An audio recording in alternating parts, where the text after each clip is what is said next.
Hey friends, we're back with the next episode here of Sryth, our online text-based game. Thanks so much for joining me. And so what we were doing the Proving Grounds 5, which is the Silver Crest Proving Ground, which will get me to Shadow Magic. We've done the first 3, and so now we're going to be on the Destroyer Crab and probably the Beast of Lup turn. If it goes fast, we'll continue on to part 2. If it doesn't, we'll end that episode after those 2. So let's get going. The Destroyer Crab. A Gexarog is not a creature to be taken lightly by any means, said Rindelwald, sitting across from you on the stage. It bounces along the rough, twisting road leading to the woodland village of Tin Bree. Destroyer crabs have certainly earned their names. The junk ought to be worth every last piece of gold. Just this morning, word arrived via messenger that Tin Bree, requesting the help of the Silvercrest in dealing with marauding Gexarog that had been roaming the woodlands and the village of the last several days. It will be only a matter of time before the crab comes to the village, said Rindor. The beast would eat every last man, woman, and child and still suffer an ache in its belly. Thankfully, they are a rare problem for a problem they most certainly are.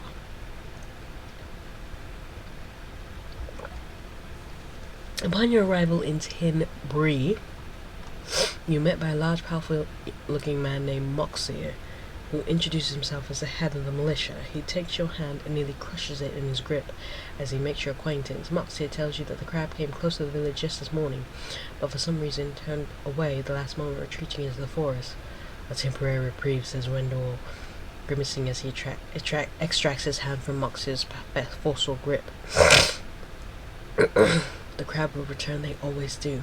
Suddenly, Rendrewall swoons, almost toppled over face first, but Moxie is quick to grab hold of his arm and pull him back to the standing position. My apologies, said Rendrewall suddenly, seeming to be out of breath.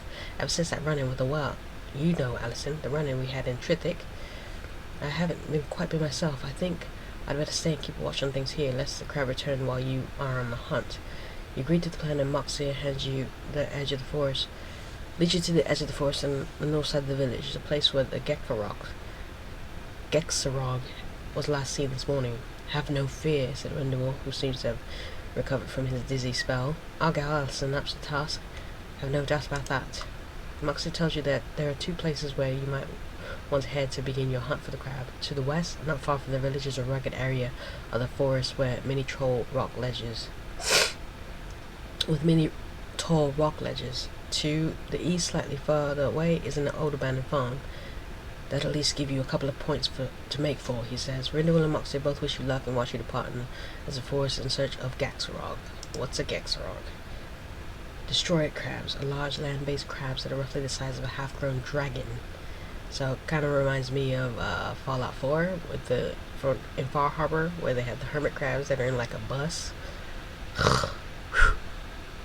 These powerful and aggressive creatures are extremely dangerous, but they're not aggressive. The ones in Far Harbor, they'll run away more than fight you, and have been known to destroy entire villages while searching for food, which unfortunately includes humans. Alright, let's hit the farm first. You head off in the direction of the abandoned farm and reach the fence that marks its perimeter in less than half an hour. Having no sign of the destroyer crab, you're about to move off in the direction of the ledges when the sound from behind startles. You turn to find yourself confronted by 4 armed men. The men you surmise to be outlaws hiding out in the abandoned farm. Demands you hand over your gold and all you possess. And suddenly, however, one of the 4 steps back, his eyes wide in apparent disbelief. The men have somehow recognized you, and it seems that your reputation enough to make him rethink his tactics. He informed the other members of the crew of your identity, and the reactions are identical. The 4 men offer you a fearful apology and beg for your forgiveness. I mean, they're outlaws, though. We can't leave them here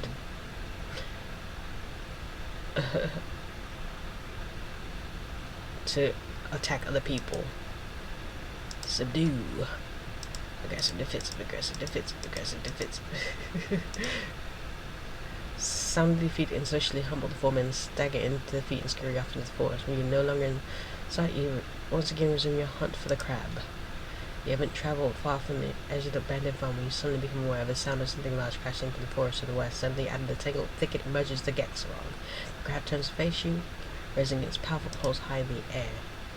The ground shakes as a massive destroyer crab bears down on you, trampling over small trees in its path. As its powerful A pair of powerful claws snap the air high above your head. Archery! My go-to's archery, always, because that's just cool. You draw your bow and loose a well-aimed shot to the charging crab, strike the fearsome creature right between its waving eye stalks. Wounded, the crab momentarily reports seizing the opportunity, you rush forward, hoping to finish off the powerful menace. You quickly leap on the wounded Gexarog, hoping to gain an advantage over the fearsome beast. The massive crab snaps its claws wildly as it counters your attack. Quick attack!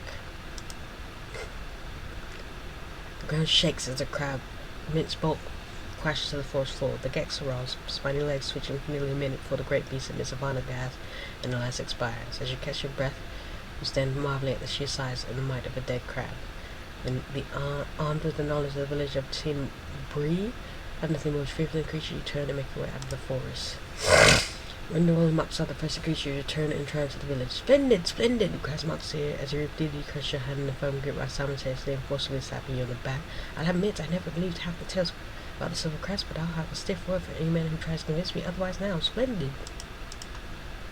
You and Rindu will bid farewell to Moxie, both careful to avoid the crushing grip of your hand of his hand off course, and set off to return on a return trip to Trithik. Tails, said Rindu in an incredulous tone, as you the stage that bore you to Tin Bree reverses course and rattle off down the road. Never believed half the tales, as if he believes our deed had been embellished and entirely made up. Stiff words, I'd say.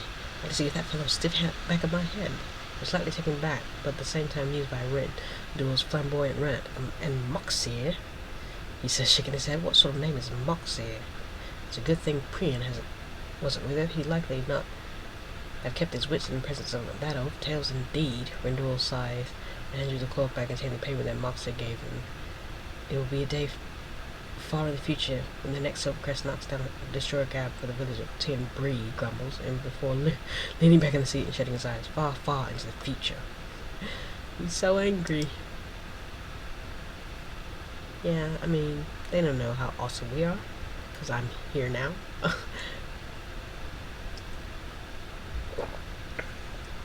The Beast of Lockturn Bog. Lockturn Bog, sighs Rindu. I'd hoped we'd have gone the rest of our lives without hearing the mention of that infernal place. No such luck, though, for it seems the beast has returned. Priyan, seated next to the fire, rolls his eyes. Rindu explains to you that the Silver Crest was twice over the years attempt to hunt down and slay the semi-mythical beast of Lockturn Bog, and though each outing has proved fruitless, they were by no means devoid of danger.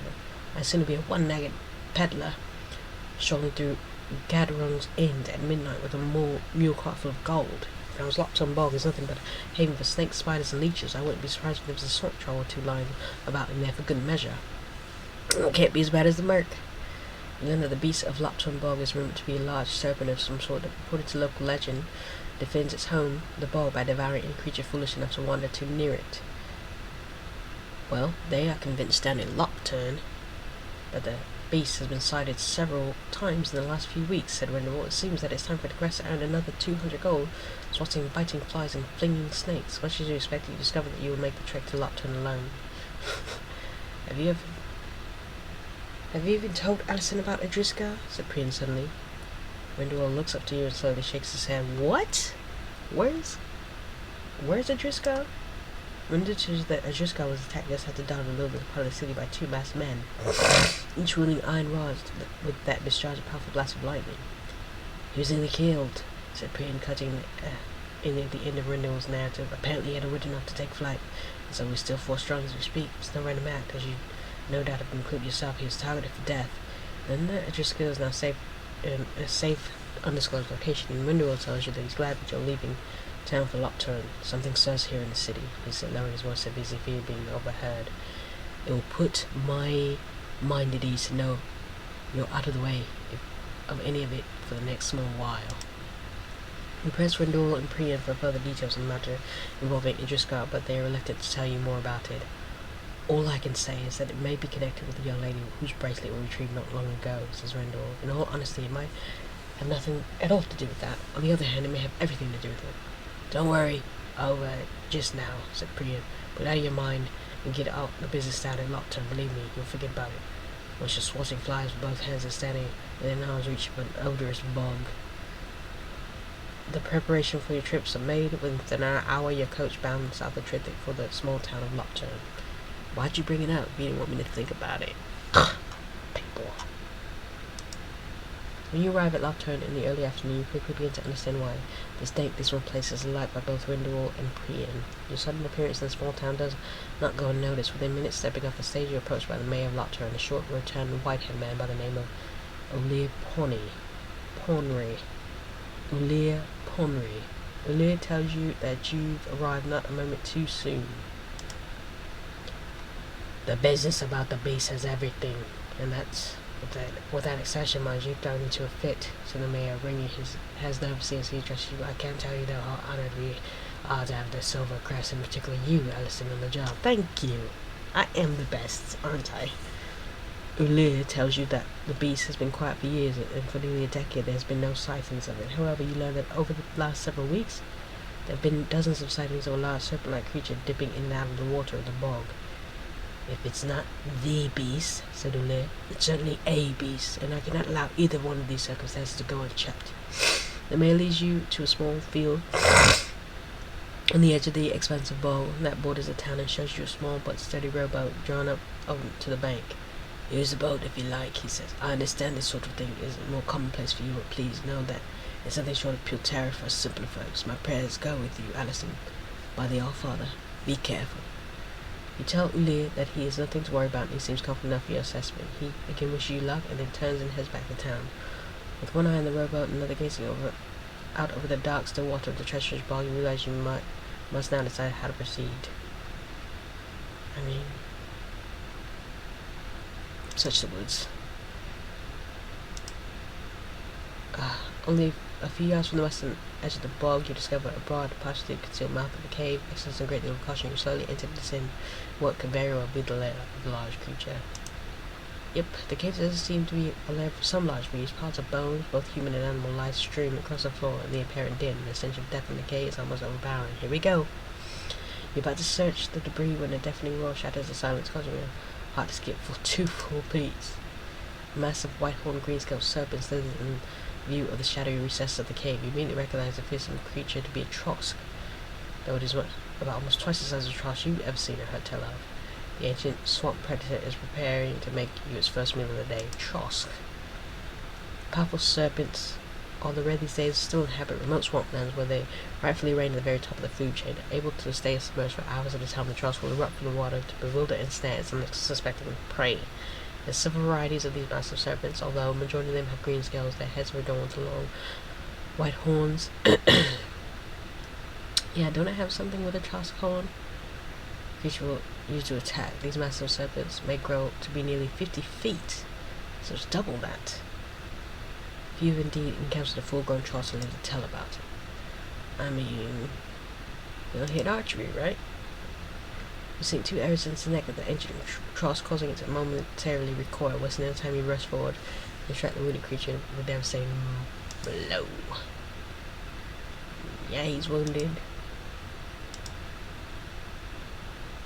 The great serpent shudders and collapses to the floor of the cave as a torrent of thick, dark blood spills out of the many wounds now marking its bulky torso. You search the debris and discover a large quantity of gold in bags and pouches amidst the remains of some of the serpent's long-dead victims. One of the pouches also contains 2 adventure tokens. Certain you haven't overlooked it, and eager to put Lockturn Bog behind you, make your way out of the cave and back to town.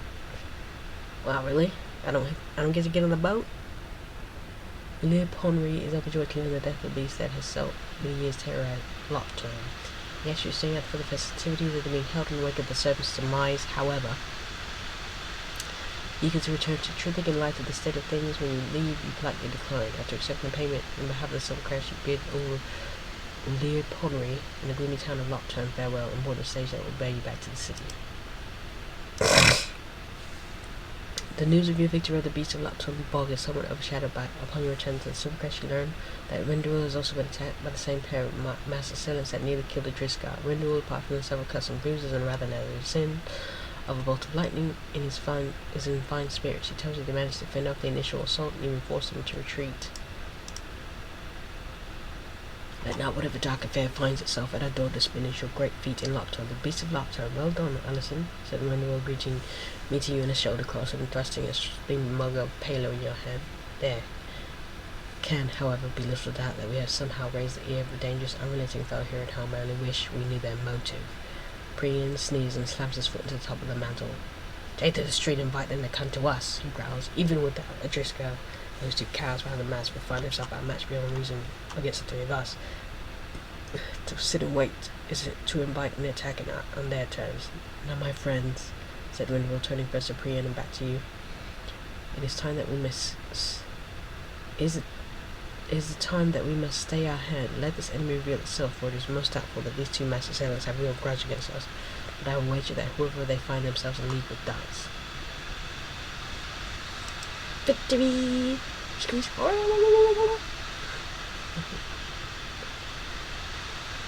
Part 2 is much longer, huh? I don't know why my computer's going off. Stop breathing so loud. There's no reason to be. All I have is this browser open.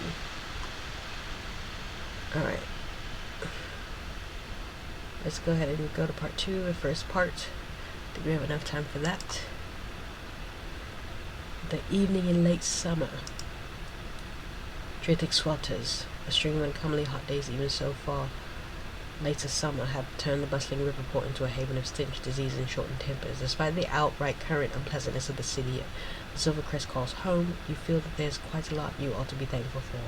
And as you and Priam make your way back from the late afternoon of provision gathering, you encounter to yourself the two things chief among those of which thanks is owed. Both Rindle and Driscoll have completely recovered from their attacks and once again busy taking care of day-to-day business of the operating the last fully functioning monster-slaying for-profit outfit known to exist in all the northern broadlands. And perhaps more importantly, neither hide nor hair has been seen of the master sailors who so brutally assaulted your comrades. In fact, you've begun to feel that it was only if only the oppressive weather would lift, you find yourself in rather high spirits. Suddenly, Priam coughs and nearly drops the armload of bundles he's carrying. You move up to help him with the load, careful not to upset your own packages, but he's already steadied himself. Lost Oak of Carris Way, he asked motionally, and took his head to the upcoming intersection. The streets you've been following turn left, becomes to in the C section of ahead. The street to the right of Carris Way, while the left is Lost Oak. Both streets are led back to the Crest headquarters by the same amount of time. Carris Way. Quite deserted, isn't it? Said Priam when you nearly 50 yards along Carris Way. Not quite the best place for us right now, I'd wager.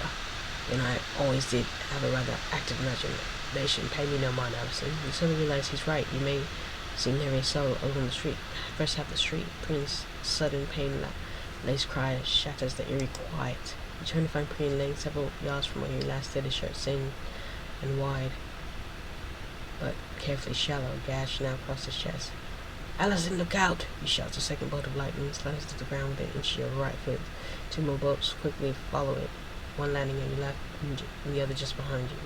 Priam sags to his feet. Run! He shrieked. Let's go gating. You call upon the power of gating and the swirling black portal opens on your left, wasting your time. Your Priam dive into the vortex, emerging in a second gate only moments later under cover of stone arch on the far side of the street. The two of you dodge nearly half a dozen lightning bolts before reaching the arch and ducking beneath the sturdy stone structure. The lightning ceases, and from beneath the stone arch you and Priam stare off over Carris Way, seeking a silent movement on the deserted street. You spot three dark figures atop a nearby building and point them out to Priam. The two of you watching hold those three figures walk directly on the wall of the building and silently drop to the street. The masked figures turn to the west and suddenly vanish, leaving only their shadows behind. The three shadows quickly retreat into the gloom of the edge of your sight and are gone. Priam turns to you and slowly shakes his head.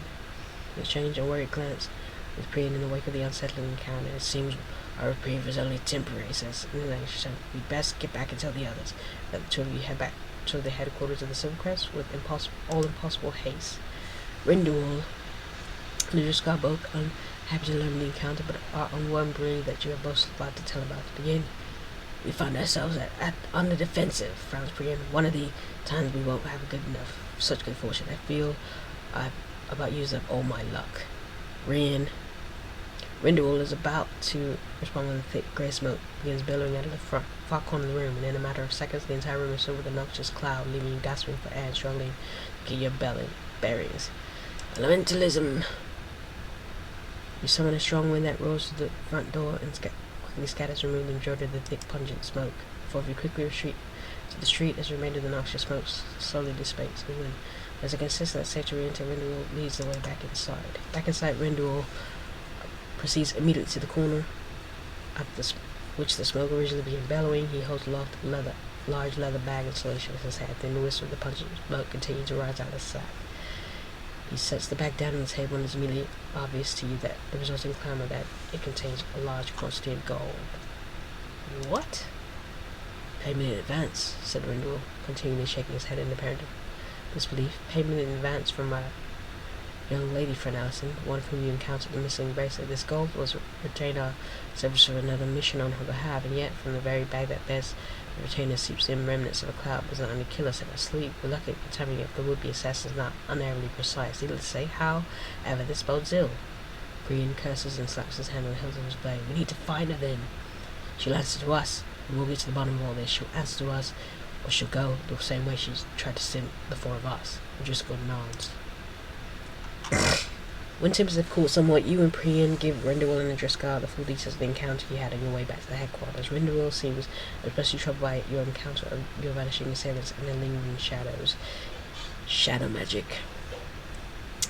He stands up from his seat next to the fire and paces the room for a long while, pausing now and again and allowing his head to sink to his chest as if lost in deep thought. The danger is greater than I could possibly imagine, he said at last. I will know more by tomorrow, Zane. I shall return tomorrow before dawn's light, and if I do not, Priyan is to take charge in my stead. There'll be no arguments about this. There's no time for it. Rindelwald quickly and sufficiently equips himself to make for the door. Neither Priyan nor Driscoll say anything. Hold on.